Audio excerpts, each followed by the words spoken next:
ಈ ಆಟದ ಹೆಸರೇನು? ಕುಪ್ಪಿ ಸಾಟಿ. ನೋಡಿ ನಮ್ಮ ದುನಿಯಾ ವಿಜಯ್ ಮಕ್ಕಳ ಜೊತೆ ಹೆಂಗ್ ಆಟ ಆಡ್ತಾರಂತ ನೋಡಿ ತುಂಬಾ ಖುಷಿ ಆಯ್ತು. ನೋಡಿ ಮಕ್ಕಳ ಜೊತೆ ಹೆಂಗ್ ಆಟ ಆಡ್ತಾರಂತ ದುನಿಯಾ ವಿಜಯ್ ನೋಡಿ ಹೆಂಗ್ ಆಟ ಆಡ್ತಾ ಇದಾರೆ ಮಕ್ಕಳ ಜೊತೆ.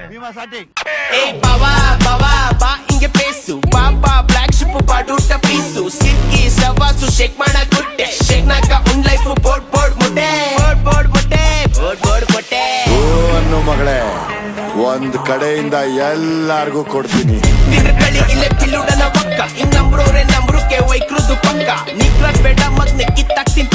ನೋಡೋಕೆ ಏರಿಯಾದಲ್ಲಿ ನಾನೊಬ್ನೇ ಸುಕ್ಕ ಪಟ್ಟೆ ಗ್ಯಾರೆ ಗಾನ ಛಾಯ ಮಾಮೂ ಕಾ ದುಕಾನ್ ಮೇ ಬೈಟು ಛಾಯ ದಿಮಾಗು ಮಾಯ ಶಿವಾಜಿ ನಗರ್ ಮೇ ನಲ್ಲಿ ಕಪಾಯ ಭೀಮಾ ಸಾಟಿ.